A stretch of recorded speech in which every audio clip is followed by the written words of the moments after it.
This short video is about what ITIL is and how ITIL is a best practices framework for managing IT services. It was defined with an objective of aligning IT with business by Office of Government of Commerce of UK. It is being widely adopted all over the world as a popular standard for help desk and support operations. ITIL is a collective knowledge based on the experience of the IT managers around the world. In simple words, it's like getting advice from your friends about the best restaurants in town or the best place to stay before planning a vacation. ITIL v2 has two modules, Service Delivery and Service Support. Service Delivery focuses on strategy for managing IT. Service Support offers best practices for running IT operations. There are two ITIL books for ITIL v2, Service Delivery Processes, commonly referred to as the Red Book, and Service Support, commonly referred to as the Blue Book. Service Support is the most widely used modules, and it's easy to deliver value. Our focus is going to be on Service Support. Service Support has the following processes and functions: Incident Management, Problem Management, Change Management, Release Management, and CMDB.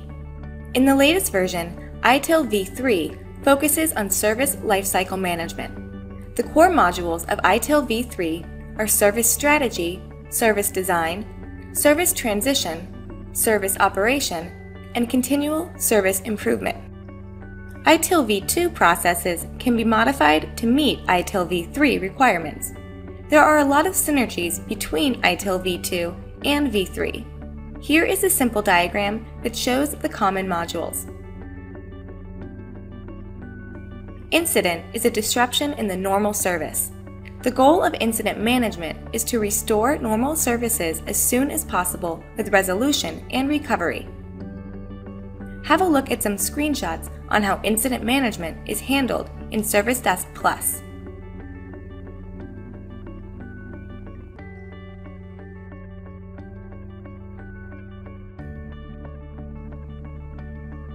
The goal of problem management is to find the root cause of incidents and reduce the impact on business. It's a proactive approach that prevents reoccurrence of incidents. Problem management brings strategy to your help desk, as you can group incidents that have similar problems and find a common solution. If 3 users report the same problem about VPN, you can group them and handle them as one problem and find a solution. When the problem is closed, the related incidents can be closed, or the related incident technicians can be informed. Have a look at some screenshots on how problem management is handled in ServiceDesk Plus.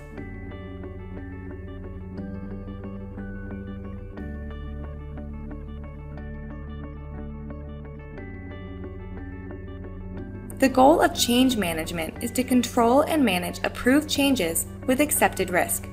Change management process has different phases: planning, approval, forward schedule of changes, release management, and post-implementation review. Changes can be classified into different types based on the risk and the impact on business. Standard change. These are pre-approved, low-impact changes that can be instantly rolled out.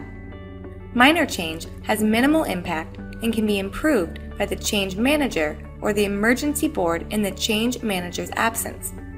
Major or significant changes are high-impact changes that require CAB and change manager's approval. Make a plan about how you're going to make a change after analyzing all of the impact and risk. Send your plan for approval to the stakeholders. The stakeholders are called CAB, Change Advisory Board. When a critical change is required, the CAB members make a collective decision whether to roll out a change or not. Depending on the size of the company, there can be one or more CABs, financial CAB and technical CAB. The CAB is usually chaired by the COO or the CEO. FSC is the forward schedule of changes.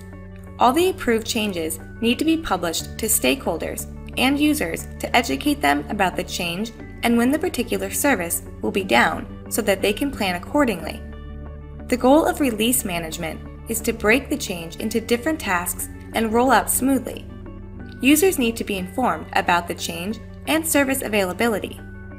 In every change and plan, there are always glitches and complications on the ground. All glitches and implementation complications are captured. This helps the next change plan. Have a look at some screenshots on how change management is handled in ServiceDesk Plus.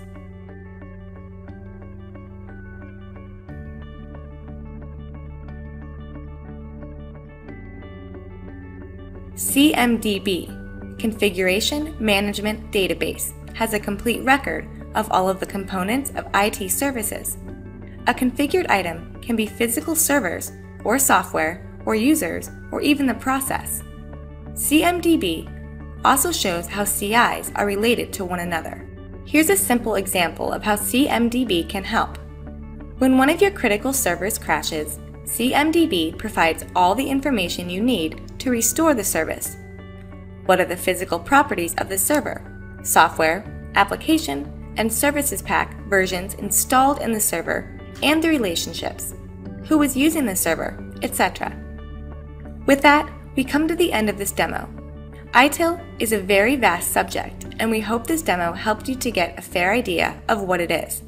If you have questions about ITIL and how to implement ITIL for your organization, please feel free to get in touch with us at ITIL@ManageEngine.com.